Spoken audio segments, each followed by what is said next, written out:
Bombi bizihiza isabukuru mu kwezi kumwe. Ubundi umubano w'Uburusiya n'u Rwanda watangiye ryari?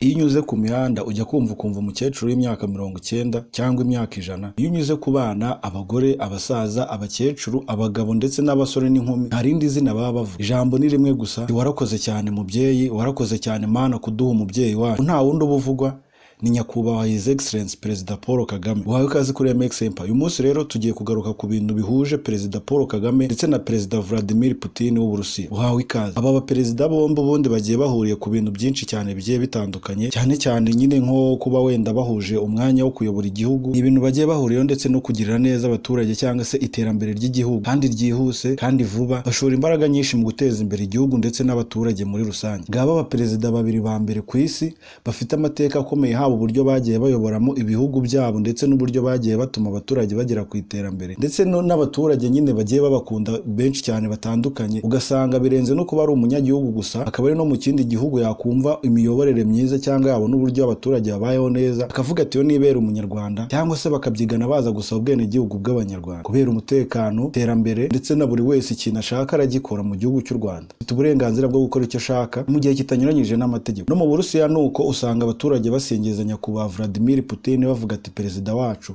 dufite byinshi tugukesha, cyane nk'iterambere ry'igihugu mo imbere muri rusange, ibintu byinshi ugenda udufasha. Bimwe mu bigwi cyangwa ibintu bimwe na bimwe bagiye bahuriyeho nibyo tugiye kureba. Ubundi umubano w'Uburusiya n'u Rwanda watangiye ryari? Utangiye tariki ya 30 z'ukwezi kwa gatandatu 1962. Haburaga umunsi umwe gusa kugira ngo u Rwanda rubone ubwigenge, rukora ibyo rushaka nk'igihugu cyigenga ndetse rugira ibintu rwigengaho nyine nk'igihugu. Buri wese avuga ati ntashye iwacu mu Rwanda, nta wundi muntu uzamvogera. Haburaga umunsi umwe gusa kugira ngo u Rwanda rugire amategeko yarwo, rugire imiyoborere yarwo ndetse rugire n'imyanzuro mu bikorwa by'igihugu, nta muntu bahagaze hejuru cyangwa bavuga. Tariki 30 z'ukwezi kwa gatandatu 1962, Leta Zunze Ubumwe z'Abasoviyeti zohereje Telegram. Telegram ni urubuga rw'itumanaho nk'uko muzi za WhatsApp, Instagram cyangwa Facebook. Telegram rero nayo ni urubuga rw'itumanaho. Uwo munsi rero ku itariki 30 z'ukwezi kwa gatandatu 1962, Leta Zunze Ubumwe z'Abasoviyeti zohereje Telegram mu gihugu cy'u Rwanda mu mujyi wa Kigali.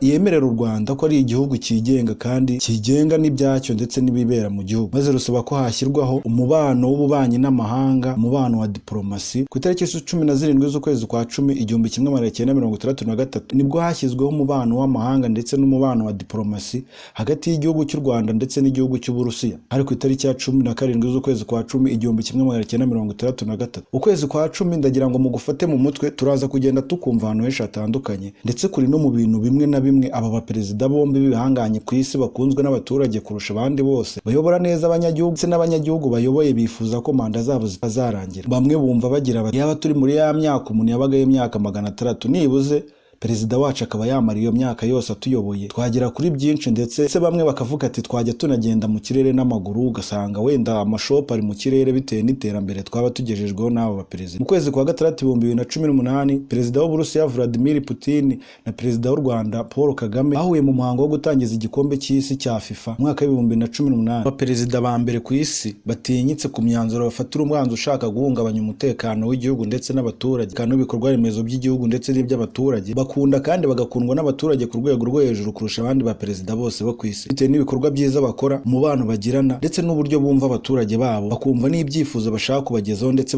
bakabishyira mu bikorwa. Ni abaperezida barwanirira inyungu ndetse banaharanira inyungu n'ishema ry'igihugu ndetse n'abaturage, batitaye ku nyungu zabo bwite, ahubwo bagashora ingufu mu guteza imbere igihugu ndetse n'abaturage, babashakira iterambere ryiza, ejo heza, haba abana habo, izabukuru zabo n'abazabakomokaho bose. Nyemera tugaruke ku itariki 10. Paul Kagame ndetse na Vladimir Putin ndetse na Paul. Kuba perezida Paul Kagame yavutse tariki ya 23 z'ukwezi kwa 10 1957. Naho nyakubahwa perezida Vladimir Putin yavutse tariki 7 z'ukwezi kwa 10 1952. Byumvishe neza, bose bavutse mu kwezi kwa 10 ndetse bavuka mu mwaka wa 1950 kuzamuka. Ku itariki 17 z'ukwezi kwa 10 1963 hashyizweho umubano wa diplomasi hagati y'ibihugu byombi.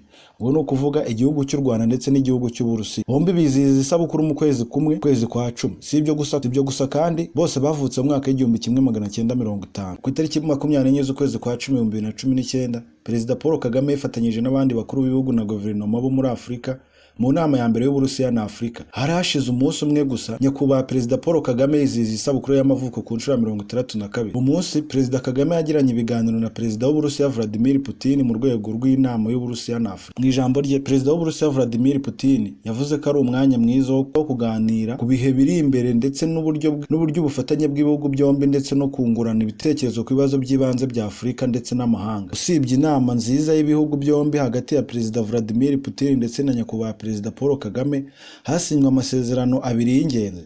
Amasezerano hagati ya guverinoma y'Uburusiya n'ikigo cy'ubumenyi n'ikoranabuhanga bya kirimbuzi mu murwa mukuru w'u Rwanda Kigali, ndetse n'amasezerano y'ubufatanye mu bucukuzi bw'amabuye y'agaciro na hydrocarbone mu gukora ubushakashatsi bwa geologiya, gukora ubushakashatsi no gutanga ibikoresho na serivisi mu bucukuzi bw'amabuye y'agaciro, peteroli na gazi. Aho hari ku itariki 23 z'ukwezi kwa 10 mu mwaka wa 2019. Bukeye bwaho tariki 24 z'ukwezi kwa 10 mu mwaka wa 2019, ahagana saa moya z'umugoroba n'iminota 45, mu nama yahuje nyakubahwa Perezida Vladimir Putin na nyakubahwa Perezida Paul Kagame, Perezida w'Uburusiya yifurije umuyobozi w'u Rwanda isabukuru nziza y'amavuko, anamushimira uruhare yagize mu nama y'Uburusiya na Afurika. Perezida Putin arongera ati, nishimiye cyane kongera kubonana nawe. Umwaka ushize waje mu Burusiya nk'uko nibuka kwitabira umuhango wo gutangiza igikombe cy'isi cya FIFA ku itariki 19 z'ukwezi kwa 4 mu mwaka wa 2023, ubwo nyakubahwa Perezida Paul Kagame yongeye guhura na mugenzi we nyakubahwa Perezida Vladimir Putin. Amuha ikaze, yagize ati, Uburusiya bufite uburenganzira bwo kuba ahantu hose muri Afurika kimwe n'ibindi bihugu. Arongera ati, uburengerazuba buri gukurura Afurika mu bibazo byabo bya politike. Uyu munsi ambasaderi w'u Rwanda mu Burusiya ni Lieutenant General Frank Mushyo Kamanzi. Ambasaderi w'Uburusiya mu Rwanda Karen Chilan washyizweho na Perezida w'Uburusiya Vladimir Putin muri Werurwe 2018. Mu mwaka wa 2003, Charles Murigande wari Minisitiri w'Ububanyi n'Amahanga w'u Rwanda icyo gihe yahamagaye Uburusiya busaba ubufasha muri serivisi z'ubuzima rusange. Yavuze ko ku Banyarwanda 50,000 hari umuganga umwe. Icyo gihe yasabaga Uburusiya ubufasha. Ngaba abambasaderi b'u Rwanda mu Burusiya uko bakurikirana. Eugene Richard Gasana yabaye ambasaderi w'u Rwanda mu Burusiya kuva ku itariki 11 z'ukwezi kwa 12 mu mwaka wa 2007 kugeza ku itariki 14 z'ukwezi kwa 7 mu mwaka wa 2011. Yunganirwa na mugenzi we Christina Nkurikiyinka kuva ku itariki 14 z'ukwezi kwa 7 2011 kugeza ku itariki 13 z'ukwezi kwa 2014. Nyuma ye yaje kunganirwa cyangwa yasimbuwe ku mirimo ye na Jean d'Arc Mujamariya kuva tariki 13 z'ukwezi kwa 2014 kugeza tariki ya 4 y'ukwezi kwa 11 mu mwaka wa 2019.